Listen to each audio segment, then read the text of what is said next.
Après avoir vu ça, on peut mourir tranquille.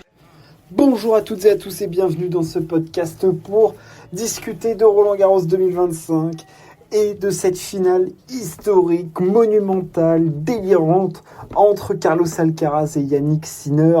On a eu le dernier match de la saison sur terre battue, l'apothéose du Grand Chelem parisien, la plus grande finale de l'histoire de Roland-Garros, sans doute un monument du tennis. Un match inqualifiable, inclassable. C'est des balles de match pour Carlos Alcaraz. C'est Alcaraz qui sert pour le titre, qui se fait rattraper par Sinner. Un super tie-break, le premier de l'histoire des finales à Roland-Garros. Ça a été absolument fou ce qu'on a vécu sur le cours Philippe Chatrier ce dimanche. Un moment d'histoire qu'on a partagé ensemble. Je pense que ça a rassemblé énormément de monde et que le monde du tennis peut être particulièrement fier d'avoir ces deux joueurs maintenant en son sein, deux immenses champions qui ont déjà des palmarès dingues et un Carlos Alcaraz qui commence à s'inscrire déjà dans la très grande histoire du tennis avec un palmarès à 22 ans tout bonnement ahurissant.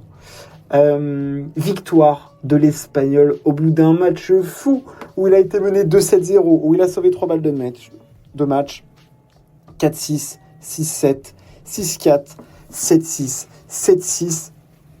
Un dénouement cruel pour Jannik Sinner, bien sûr, mais un match absolument spécial pour nous en tant que spectateurs. Ça a été un feu d'artifice, un florilège d'actions de grande classe, ce qui nous ont fait des points dingues, des défenses et surtout un scénario. Ce match-là, dans le scénario, était dingo.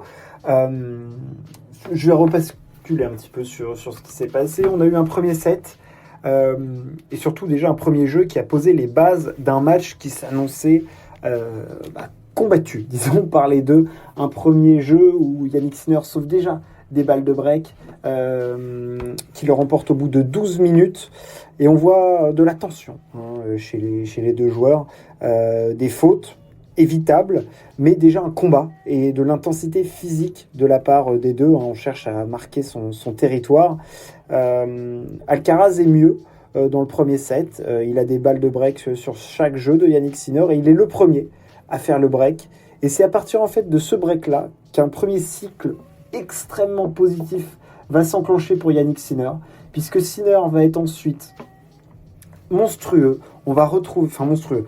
Il va être excessivement solide, puissant, très peu de fautes de la part de l'Italien. Il va vraiment dérouler son tennis à base de gros coups droits, de revers stratosphériques. Et il va débreaker Alcaraz pour ensuite remporter le premier set 6-4.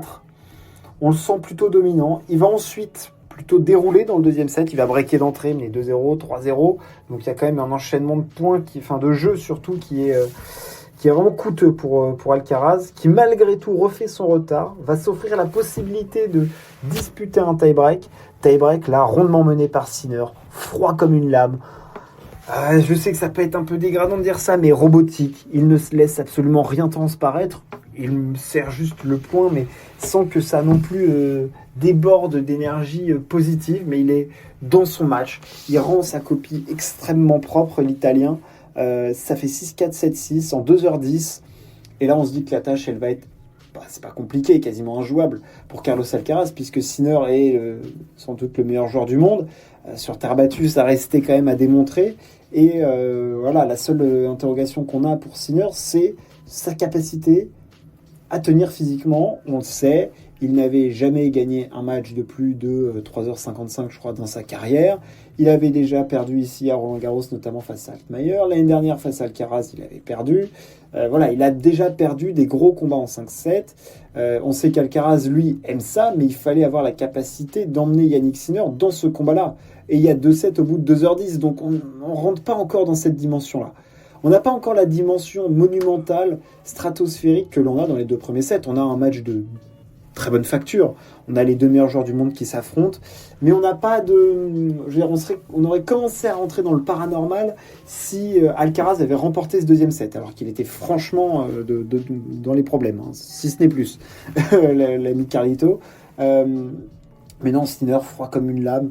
Son clan sa mère qui a d'ailleurs failli mourir, je pense, 3 fois de crise cardiaque pendant le match, est là. Et surtout, début du 3e set, Yannick Sinner, break d'entrée.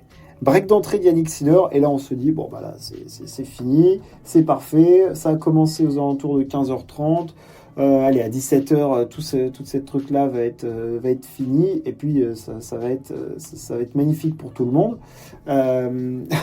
Mais Carlos Alcaraz décide de se réveiller, et on sent que physiquement, en tout cas dans l'âpreté des combats, Alcaraz arrive à emmener Sinner sur un autre duel de fond de cours.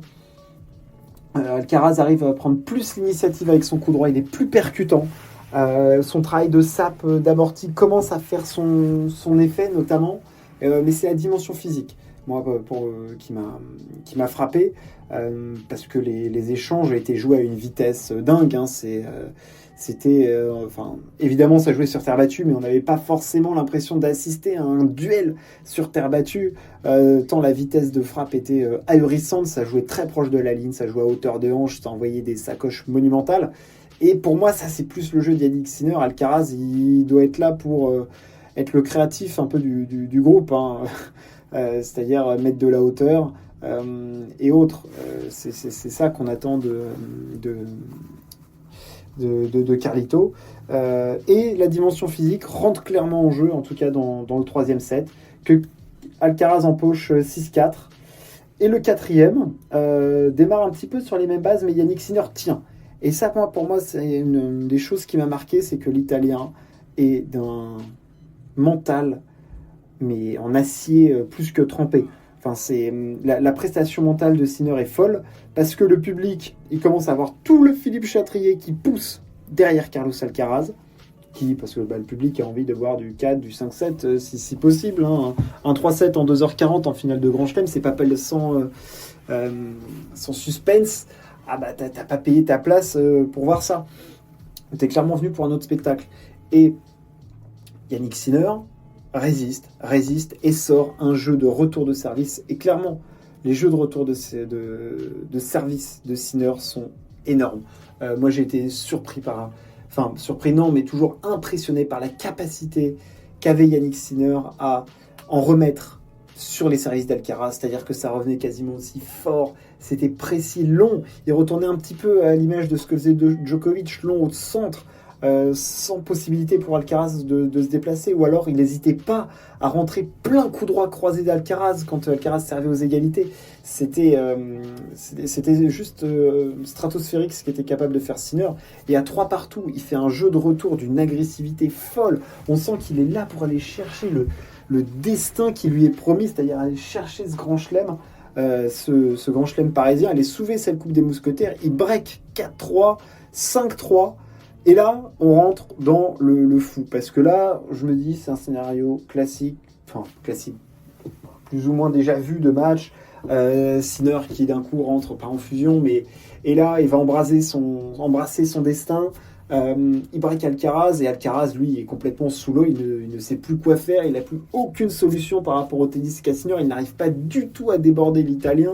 En force, ça passe pas. En vitesse, ça passe pas. Les amortis, ça passe pas. Et 5-3, service Alcaraz, 0-40, et là, on commence à rentrer dans quelque chose. Alcaraz sort son meilleur tennis, il joue excessivement. Regardez la longueur de jeu d'Alcaraz sur ce jeu. Sinner se fond de 2 fautes directes. Il a un coup droit qui ressemble presque à un coup droit penalty, où il avance dans le court, mais il ne trouve pas une bonne zone. Alcaraz peut retrouver de la longueur sur son coup droit, lui aussi. Et il va empocher ce jeu en concluant en plus par un coup droit en bout de course, alors que Sinner l'avait encore réussi à le déporter sur son coup droit. Un coup droit long de ligne stratosphérique, 5-4. Et là, on a l'impression, mais parce que c'est Carlos Alcaraz et qu'on sait qu'il a cette capacité de produire ce tennis-là dans les moments les plus chauds, on se dit que quelque chose a peut-être basculé.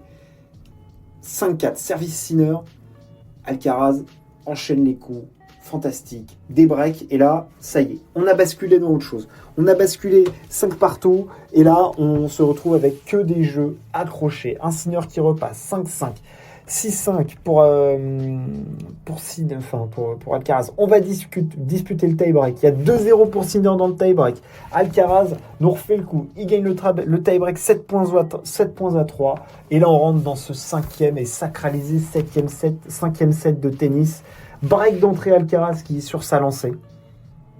Tout se déroule plutôt bien, mais Sinner ne craque pas. À aucun moment, Sinner craque. Oui, il se fait briquer, mais il ne lâche jamais mentalement. Il va chercher loin, il continue de faire des courses, d'aller chercher les amortis d'Alcaraz, mais l'Espagnol arrive à en faire de plus en plus avec son coup droit, des amortis gagnantes, long de ligne notamment. Alcaraz tient son service jusqu'à 5-4, et la force mentale de Sinner est stratosphérique, puisqu'il va réussir à débriquer Alcaraz. Mais là, on est dans des dimensions où on a dépassé la finale la plus longue de l'histoire de Roland-Garros, le Borg-Villas. On est dans une dimension tennistique ailleurs. Il n'y a plus que des coups gagnants. Il y a très peu de fautes directes. C'est du tennis d'instinct. On a l'impression que tous les retours de service rentrent. Tous les échanges sont engagés. Et vraiment, ça se conclut quasiment tout le temps par des coups gagnants. On est vraiment passé dans une dimension technique tennistique supérieure, au-delà de tout ce qu'il est possible et imaginable. Vraiment, on rentre dans la caste des très très grands matchs de tennis où on a la durée, un combat de gladiateurs, le public en feu, à toi, à moi, l'un puis l'autre, pas de faute directe, pas de peur, contrairement à cette horrible finale de l'US Open 2020. Là, il n'y a pas de peur chez les deux. Ils vont vraiment chercher ce qu'ils ont à aller chercher. Et ils sont comme des lions en cage. Mais fondamentalement, c'est juste stratosphérique. Enfin, moi, j'étais sidéré par la prestation des deux. Physiquement, il n'y a rien qui bouge. Voilà, je suis ébahi de ce que les deux hommes ont produit. Vraiment, c'était fou. Et on arrive du coup sur ce super tie-break. Et regardez les jeux à 5-5, à 6-5, c'est fou. Et on arrive sur ce super tie-break. Et là, Alcaraz entre en mode Alcaraz où il est le meilleur joueur du monde. C'est-à-dire que ça va être plus épisodique. Mais quand Alcaraz est dans cette zone-là, il n'y a aucun joueur qui est capable de produire à l'heure actuelle le tennis qu'il fait. D'ailleurs, il met à Sinner 7 points de suite. Il mène 7-0, il y a même 9-7, il y a 7 balles de match. Enfin, il n'y a plus rien, mais regardez juste la qualité des points remportés par Alcaraz. Alors oui, il y a une ou deux fautes de Yannick Sinner, mais c'est-à-dire qu'il y a 5 coups gagnants d'Alcaraz. Il y a des coups droits long de ligne, il y a des amortis, il y a des revers long de ligne aussi. Enfin, je veux dire, Moi, j'étais sur les fesses de ce qu'il a produit dans le tie-break et il allait chercher sa destinée. Et rendez-vous compte de ce qu'il a dû faire mentalement, de revenir d'un break dans le 3e set, de 3 balles de match, et de toujours croire en lui, et de voir sur son faciès ça. Il s'est agacé peut-être dans le premier set, mais regardez le faciès à 0,40. On a l'impression qu'il est encore là, que lui, il croit, et c'est évident qu'il y croit, parce que il se dit qu'en 5-7, on le sait, c'était 12 victoires en 13 matchs avant ce match-là, mais on sait qu'il est capable de le faire, mais la foi qu'il avait, le regard, la détermination, on sent qu'il est fait pour ça. Ce mec-là est une bête. Dans une arène, c'est un taureau, ou un torador, ou je sais pas, mais le gars est habité par quelque chose de bestial en lui. Mais c'était dingue. Et j'ai parlé aussi de Sinner. La résistance et la résilience physique de Yannick Sinner sur l'ensemble du match. Waouh. Il m'a montré que, ok, dans sa carrière, c'est pas qu'on se moquait de lui, mais voilà, quand tu discutes tennis, tu diras Sinner en plus de 4h30, non, jamais, 5-7 face à Alcaraz, pas. En fait, il t'a montré que là, il a tenu 5h29 sur un court, il faisait encore les efforts, il galopait, et oui, les deux sont canés, et tu le vois à la fin, les amortis, les courses et tout, c'est un petit peu, c'est plus lent, mais il faut se rendre compte, ils se sont mis 5h29 sous le soleil, de peignées terribles, à envoyer des sacoches, et à aucun moment, la vitesse de la balle n'a réduit, quoi. Ça continuait de servir, ça continuait d'envoyer, C'était beau, c'était un combat en plus d'un fair play inouï. Il n'y a pas eu de toilet break, il n'y a pas eu de chipote avec l'arbitre quand il y avait des balles litigieuses. C'était fair play des deux côtés. Tout ça pour arriver au dénouement d'Alcaraz, qui sur un dernier passing long de ligne stratosphérique d'ailleurs, on le mentionne ici, le dernier passing est juste monstrueux, qui va chercher cette deuxième Coupe des Mousquetaires au bout d'un scénario dingue, d'un match qui rentre d'ores et déjà, alors à chaud, je dirais peut-être top 5 des meilleures finales de Grand Chelem de l'histoire. Voilà, et évidemment en tête, on a Open d'Australie 2009, Open d'Australie 2012, la 2017 peut discuter, même si je pense qu'au niveau de jeu c'est inférieur. La 2022 discute très très fort. Roland Garros c'est évidemment immense. Il y a le Roland Garros de 84 de Lendl McEnroe. Wimbledon, là t'en as une palanquée, t'as Wimbledon 80, le Borg McEnroe aussi, t'as Wimbledon 2008, Wimbledon 2019, ils sont un peu plus en scié là, t'as Wimbledon 2008, bien sûr. L'US c'est plus compliqué, l'US Open au niveau des grandes finales, quoique le Murray Djokovic 2012 est une finale très très solide. Voilà, je l'ai peut-être oublié, mais c'est ce qui me vient là, en tout cas à l'esprit. Mais ce match-là a réuni tellement de choses. Il réunit la longueur, il réunit le scénario et la qualité de jeu. Déjà, ça coche ces cases-là. Donc déjà, tu rentres dans un panthéon qui est là. Et en plus, tu as deux joueurs historiques, enfin qui vont être historiques. Il y en a un qui a 3 grands chelems, l'autre 5. Je veux dire, il est numéro 1 mondial, l'autre 2. Ils ont 23 et 22 ans. Autant dire qu'on sait qu'on va en prendre on a pris perpétuité avec ces gars-là. Donc ouais, tu rentres dans une stratosphère dingo. C'est certain. C'est évident qu'on a insisté à un des plus grands matchs de l'histoire du tennis. Tu le sais, et quand tu sais et que tu le vois que c'est en train de se construire, c'est tellement puissant, tellement fort.